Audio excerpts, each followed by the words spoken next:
والتعقید اللہ یکون الکلام ظاہر الدلالۃ علی المراد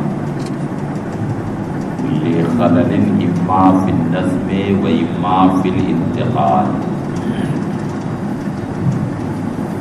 فصاحت کلام کے لیے تین عیوب سے کلام کا محفوظ رہنا یہ ضروری تھا: ظروف تعریف، تنافر کلمات اور تعقید۔ اب تعقید کیا ہے؟ تو ظاہر ہے کہ تعقید کا معنی ہی ہے کہ پیچیدگی پیدا کرنا، اسی سے آتا ہے عقدہ، یعنی عقدہ کشائی کرنا، پیچیدگی کو دور کرنا، مشکل کو حل کرنا۔ تو تعقید کا مطلب یہ ہے کہ کلام میں ایسی پیچیدگی ہو کہ معنی مراد پر دلالت اس کلام کی واضح نہ ہو، معنی مراد تک رسائی کے لیے بہت زیادہ غور و فکر کرنا پڑے، کیونکہ کلام میں پیچیدگی پیدا کی گئی۔ اب یہ کلام معنی مراد پر ظاہر الدلالہ کیوں نہیں ہے؟ تو وہاں خلل کبھی نظم میں ہوتا ہے اور کبھی انتقال ذہنی میں ہوتا ہے۔ لفظ میں خلل کا مطلب یہ ہے کہ لفظ میں کچھ ایسی تقدیم و تاخیر ہو کہ اس کی وجہ سے معنی مراد پر اس کلام کی دلالت ظاہر نہ ہو۔ الفاظ میں ایسی تقدیم و تاخیر کر دی گئی کہ معنی مراد پر لفظ کی دلالت، اس کلام کی دلالت ظاہر نہ ہو۔ اور انتقال میں خلل کا مطلب یہ ہے کہ اس کلام کا جو ظاہری معنی ہے، جس کی طرف عام طور سے تبادل ذہنی ہوتا ہے، متکلم نے وہ معنی مراد نہ لے کر کے کوئی دوسرا معنی مراد لیا ہو جہاں تک آسانی سے رسائی نہ ہو، تو اگر وہ خلل نظم میں واقع ہے تو اسے تعقید لفظی کہتے ہیں، اور اگر وہ خلل انتقال ذہنی میں واقع ہے تو اسے تعقید معنوی کہتے ہیں۔ والتعقید اللہ یکون الکلام ظاہر الدلالۃ علی المراد۔ تعقید یہ ہے کہ معنی مراد پر کلام کی دلالت ظاہر نہ ہو، لے خلل، کسی خلل کی وجہ سے۔ اب وہ خلل یا تو نظم میں ہو، اما بالنظم، یا تو نظم میں ہو۔ نظم کا مطلب لفظ۔ علوم بلاغت میں، خاص طور سے علوم قرآن میں، عام طور پر لفظ کے استعمال سے پرہیز کیا جاتا ہے، اس لیے کہ لفظ میں سوء ادب کا ایہام ہے، کیونکہ لفظہ یلفظ لفظاً کا معنی آتا ہے پھینکنا، تو اس میں سوء ادب کا ایہام۔ چنانچہ اردو زبان میں بھی اگر کسی کو کہا جائے کہ فلاں آدمی پھینکتا، تو یہ اس کی تعریف ہے یا توہین ہے؟ تو اس میں سوء ادب کا ایہام، اس لیے لفظ کے بجائے نظم کی تعبیر اختیار کی جاتی ہے۔ اما فی النظم، خواہ نظم میں خلل واقع ہو، کا قول الفرزدق فی خال ہشام، جیسا کہ فرزدق شاعر نے ہشام ابن عبد الملک ابن مروان کے ماموں کی تعریف میں یہ شعر کہا۔ اس کے ماموں کا نام ابراہیم تھا، ابراہیم ابن ہشام۔ وما مثلہ فی الناس الا مملکا ابو امہ حی ابوہ یقارب۔ تو اس شعر میں الفاظ میں اس طرح سے تقدیم و تاخیر شاعر نے کر دی ہے کہ معنی مراد پر لفظ کی دلالت واضح نہیں، کیونکہ اصل کلام یہ لیسا مثلہ فی الناس حی یقارب الا مملکا ابو امہ ابو، یہ اصل کلام۔ اب اس میں ترکیبی حیثیت سے آپ غور کیجئے تو ابو امہ ابو ہو، یہ مبتدا خبر کی ترکیب ہے۔ ابو امہ مبتدا ہے اور ابو ہو اس کی خبر ہے۔ اب شعر میں دیکھیے کہ ابو امہ اور ابو ہو کے درمیان فصل بالاجنبی، دونوں کے درمیان کیا حائل ہے؟ شعر میں دیکھیے مبتدا اور خبر کے درمیان کیا حائل ہے؟ فصل حائل ہے۔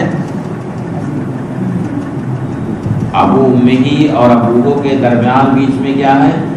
حی ہے۔ تو یہ کیا ہے؟ فصل بالاجنبی، مبتدا اور خبر کے درمیان اجنبی کے ذریعہ فصل پیدا کیا گیا، جبکہ مبتدا اور خبر کے درمیان کتنا گہرا ربط ہے نا گہرا ربط، دونوں ایک دوسرے سے مربوط ہیں، جڑے ہوئے ہیں۔ اب اگر دو ایسے دوست ہوں جو آپس میں بالکل اس طرح سے دوسرے سے مربوط ہوں تو گویا دونوں لازم و ملزوم ہیں۔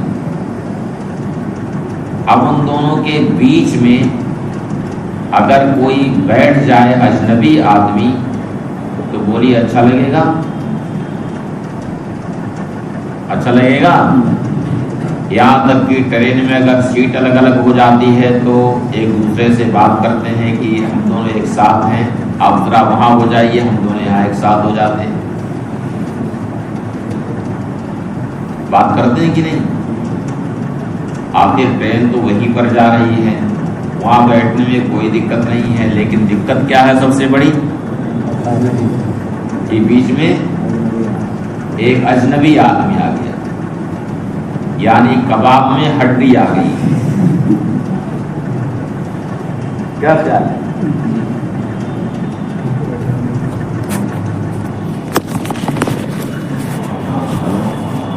بیچ میں کیا ہے؟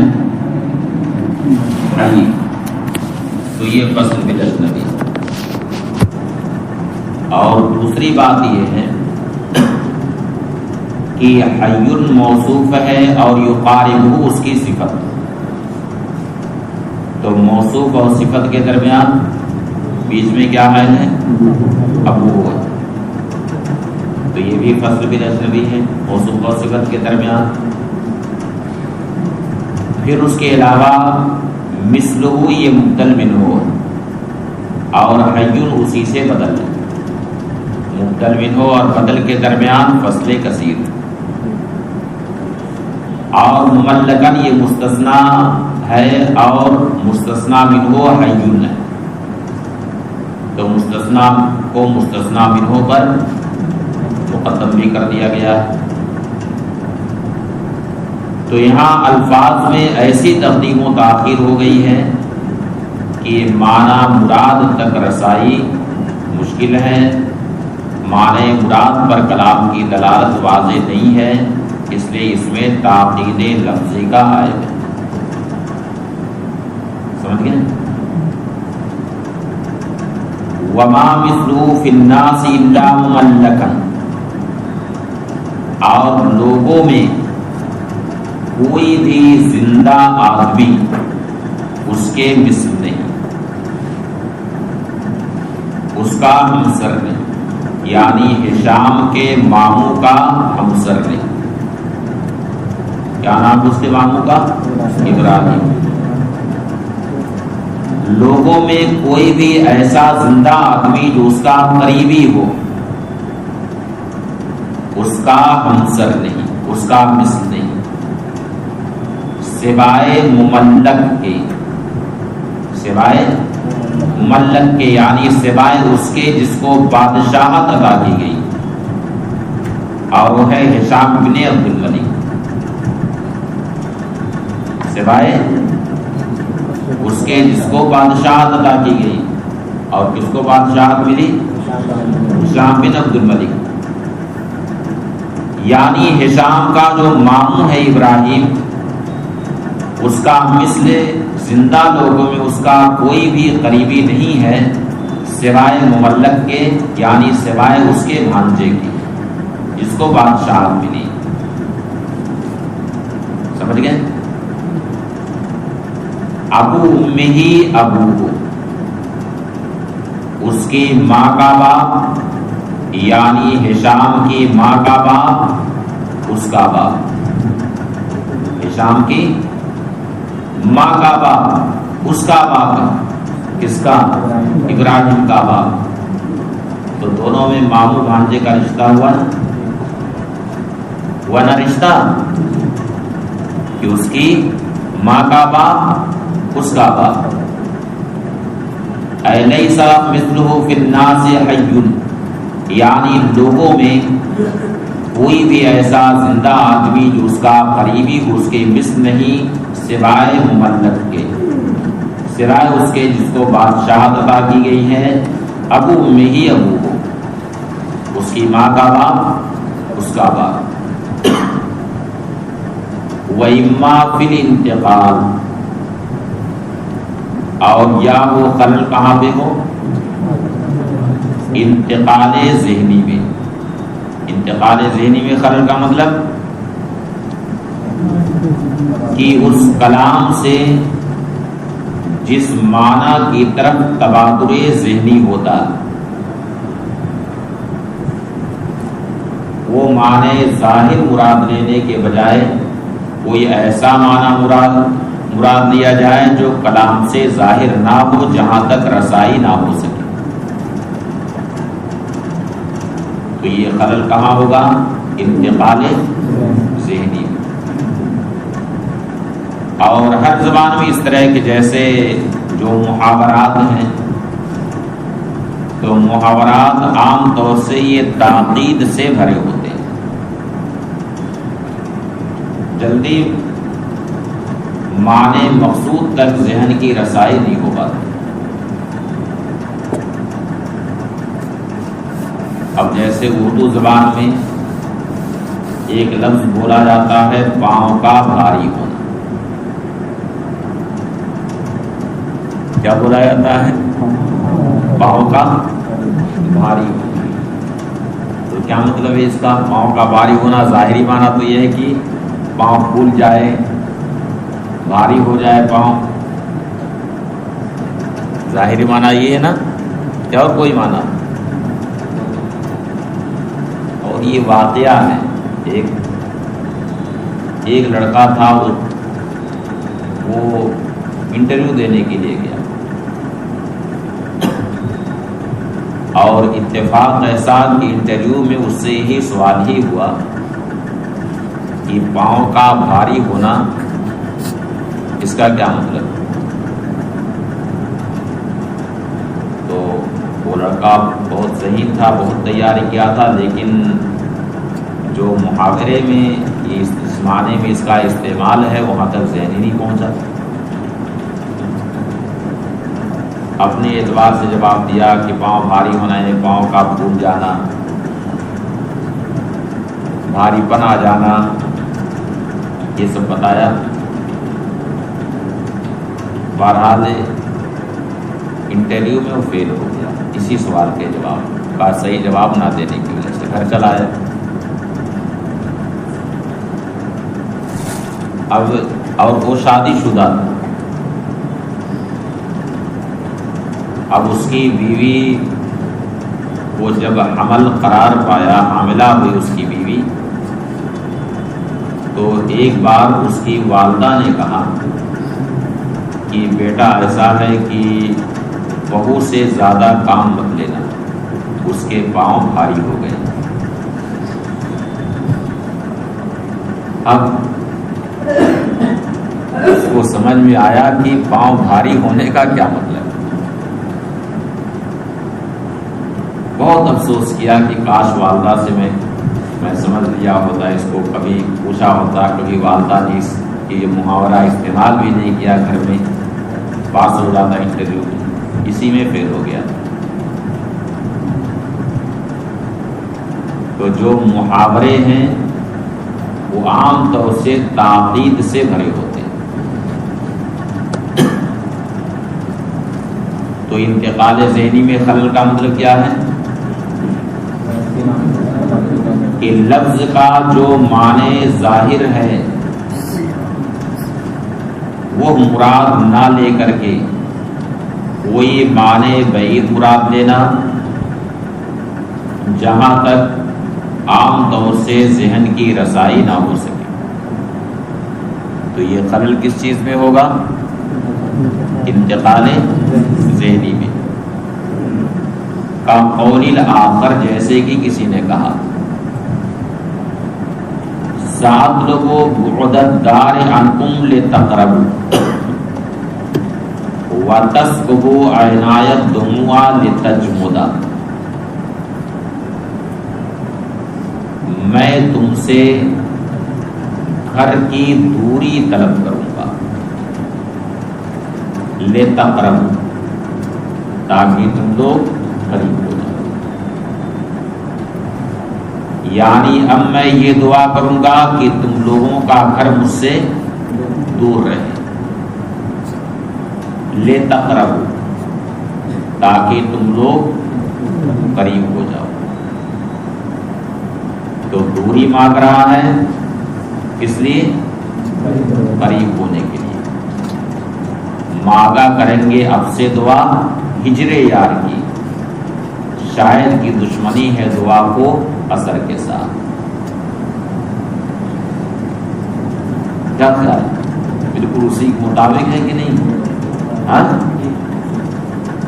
مانگا کریں گے اب سے دعا ہجر یار کی، شاید کی دشمنی ہے دعا کو اثر کے ساتھ۔ تو یہاں شاعر نے بھی کہا کہ اب میں تم سے گھر کی دوری طلب کروں گا تاکہ تم لوگ قریب ہو جاؤ، لیکن اس میں کوئی پیچیدگی کی بات نہیں، یہ تو بالکل ظاہر سی بات ہے۔ آپ حضرات خود دیکھتے ہوں گے اپنے آس پاس، اپنے گاؤں میں، اپنی بستیوں میں دیکھتے ہوں گے کہ کبھی ایسا ہوتا ہے کہ زیادہ قریب رہنے کی وجہ سے دوری ہو جاتی ہے۔ کیا خیال ہے؟ زیادہ قریب رہنے کی وجہ سے بھی دوری ہو جاتی ہے۔ جیسے ایک گھر میں کئی بھائی رہتے ہیں، سب کے لڑکے بڑے ہو جاتے ہیں، تو اب جو کہا جاتا ہے کہ جب کئی برتن اکٹھا ہوتے ہیں تو برتن آپس میں ٹکراتے ہیں، تو وہاں غائب درجہ قرب کے باوجود دلوں میں دوری ہو جاتی ہے۔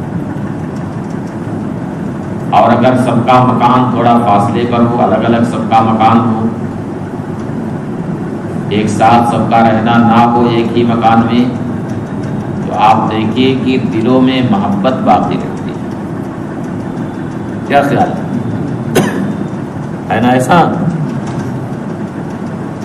تو اس میں کوئی تعطیل کی بات نہیں، کوئی پیچیدگی اس میں نہیں۔ اسی لیے محل استشہاد اس میں مصرع ثانی ہے. وَتَسْكُبُ عَيْنَايَ الدُّمُوعَ لِتَجْمُدَ، یعنی میری آنکھیں آنسو بہاتی تاکہ وہ خشک ہو جائیں. تو آنکھوں کا آنسو بہانا یہ تو غم کی وجہ سے ہوتا ہے، تو اس سے شاعر نے غم کا کنایہ کیا ہے، اس میں بھی کوئی پیچیدگی نہیں ہے. پیچیدگی جو ہے وہ ہے لتجمدہ میں، کیونکہ آنکھ میں جمود آ جانا یعنی آنکھوں کا سوکھ جانا، خشک ہو جانا، اس سے عام طور سے کنایہ کیا جاتا ہے غائب درجہ حزن و ملال کا، کہ فلاں کے غم میں اتنا رویا کہ آنکھیں سوکھ گئی. تو جمود عین سے عام طور سے کیا مراد لیتے ہیں؟ غائب درجہ حزن و ملال. لیکن ہاں شاعر نے اسے خوشی کا کنایہ کیا، خوشی مراد دی کہ میری آنکھیں آنسو بہاتی ہیں لتجمدہ تاکہ سوکھ جائیں، یعنی مجھے خوشی حاصل ہو جائے. اس میں ہے پیچیدگی، اس میں تاخیر، کیونکہ شاعر نے بہت دور تک یہاں سوچا، اس کی سوچ بہت دور تک چلی گئی کہ آخر غم میں میں آنسو بہا رہا ہوں، فراق میں آنسو بہا رہا ہوں، تو ظاہر ہے کہ ہر چیز کی کوئی نہ کوئی انتہا ہوتی ہے. تو یہ جو مجھے غم لاحق ہے، اس غم کی بھی کوئی نہ کوئی انتہا ہوگی، اور جب غم کی انتہا ہوگی تو اس کے بعد پھر مجھے خوشی حاصل ہوگی. اس لیے کہ اِنَّ مَعَ الْعُسْرِ یُسْرًا، ہر مشکل کے ساتھ آسانی رکھی گئی. تو یہ جو مشکل لمحات سے گزر رہے ہیں، یہ لمحات کبھی ختم ہوں گے اور خوشی کا موقع ہاتھ آئے گا. اس طریقے سے شاعر نے یہاں جمود عین سے کیا مراد لیا؟ خوشی مراد لی. فَإِنَّ الْإِنْتِقَالَ مِنْ جُمُودِ الْعَيْنِ إِلَى بُخْلِهَا بِالدُّمُوِ، کیونکہ جمود عین سے انتقال ذہنی اس بات کی طرف ہوتا ہے کہ آنکھیں آنسو میں بخیل ہو گئی، یعنی آنسو ختم ہو گیا. لا الی ما قصدہ من السرور، اس کی طرف انتقال ذہنی نہیں ہوتا ہے جو شاعر نے یہاں پر مراد لیا ہے، یعنی خوشی کی طرف انتقال ذہنی اس سے نہیں ہوتا. تو یہاں معنی مراد تک ذہن کی رسائی میں پیچیدگی ہے، خلل ہے، تو یہ تاقید معنوی. تو فصاحت کلام کے لیے 3 عیوب سے محفوظ رہنا ضروری ہے: ظروف تعلیف، تنافر کلمات اور تاخیر. قیلا کہا گیا وَمِن کثرت التکرار وتتابع الاضافات، یعنی بعض لوگوں نے کہا کہ فصاحت کلام کے لیے یہ بھی ضروری ہے کہ ان تینوں چیزوں سے محفوظ ہونے کے ساتھ، ان 3 عیوب سے محفوظ ہونے کے ساتھ کثرت تکرار اور تتابع اضافات سے بھی کلام محفوظ، یعنی ایک ہی لفظ کی تکرار کثرت سے نہ ہو، اور اسی طرح سے لگاتار اضافتیں بھی نہ ہو، ان دونوں سے بھی کلام محفوظ. کا قولی، جیسے کہ شاعر کا یہ قول صبوح لہا منہا علیہا شواہد. صبوح کا معنی تیز رفتار، یعنی وہ تیز رفتار گھوڑا جس پر اس کے لیے خود اسی کی ذات سے شواہد، وہ ایسا تیز رفتار ہے جس کے لیے اس پر خود اسی کی طرف سے کچھ شواہد۔ قیام مال استشاد لہا منہا علیہا، یعنی ہاں کی تکرار، اس لیے یہ کلام فصاحت سے گرا ہوا۔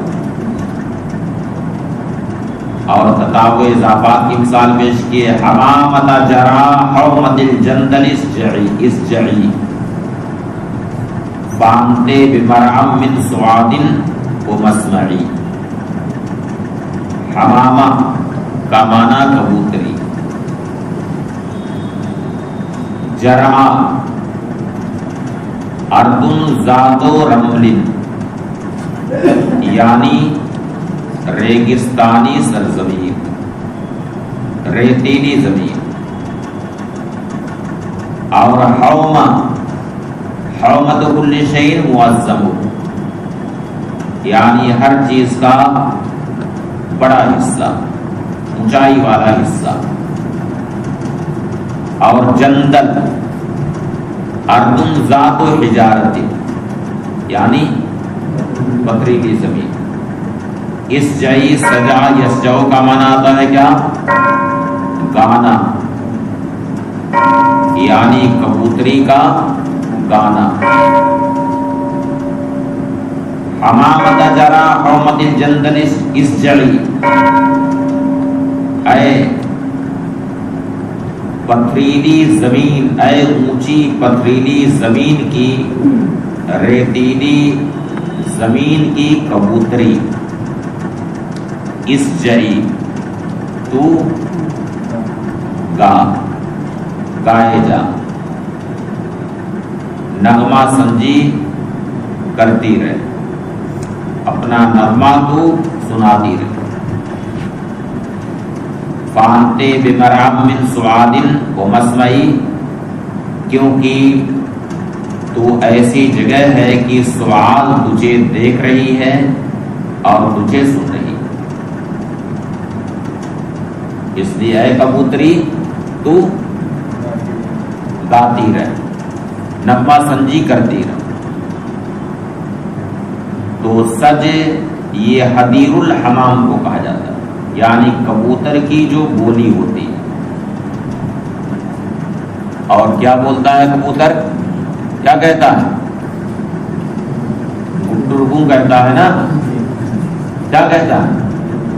گٹرگو کہتا ہے نا۔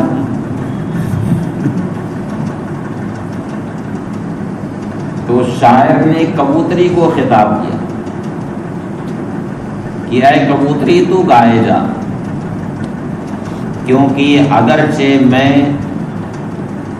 سعاد جو شاعر کی معشوق ممدوحہ، اگرچہ میں خود سعاد کو تو نہیں دیکھ پا رہا ہوں، لیکن سعاد چونکہ تجھے دیکھ رہی، تجھے سن رہی، تو تیرے ذریعے سے گویا کہ میں سعاد کو دیکھ رہا ہوں، اس لیے تو گائے جا۔ تو یہ بعض لوگوں نے کہا کہ کثرت تکرار اور تتابع اضافات سے کلام کا محفوظ رہنا ضروری ہے، لیکن مصنف اس بات سے متفق نہیں، اس لیے کہتے ہیں فیہ نظر، یہ محل نظر ہے، کیونکہ کثرت تکرار اور تتابع اضافات سے اگر کوئی تنافر پیدا ہو رہا ہے، یعنی زبان پہ ادائیگی میں دشواری پیدا ہو رہی ہے، تو یہ پھر تنافر کے تحت داخل، یہ الگ سے کوئی عیب نہیں۔ اور اگر اس کی وجہ سے ثقل نہیں پیدا ہو رہا ہے، زبان پر کوئی دشواری پیدا نہیں ہو رہی ہے، تو یہ کوئی عیب کی بات نہیں ہے۔ خود قرآن کریم میں ہے وَنَفْسٍ وَمَا سَوَّاهَا فَأَلْهَمَهَا فُجُورَهَا وَتَقْوَاهَا، تکرار ہے کہ نہیں؟ پڑھو پوری آیت. قد افلح من زکاہا وقد خاب من دساہا. ہاں تو دیکھو ہا کی تکرار ہے کہ نہیں؟ تو اگر تکرار کی وجہ سے، کثرت تکرار کی وجہ سے زبان پہ کوئی ثقل نہیں ہے تو یہ کوئی عیب کی بات نہیں. اور یہی حال تطابق اضافات کا بھی ہے کہ اگر ثقل ہے اس میں تو یہ پھر تنافر کے تحت داخل ہے، اور ثقل نہیں ہے تو یہ کوئی عیب کی بات نہیں ہے. قرآن پاک میں ذکر رحمت ربک عبدہ زکریا، تو یہاں پر کئی اضافت ہے کہ نہیں؟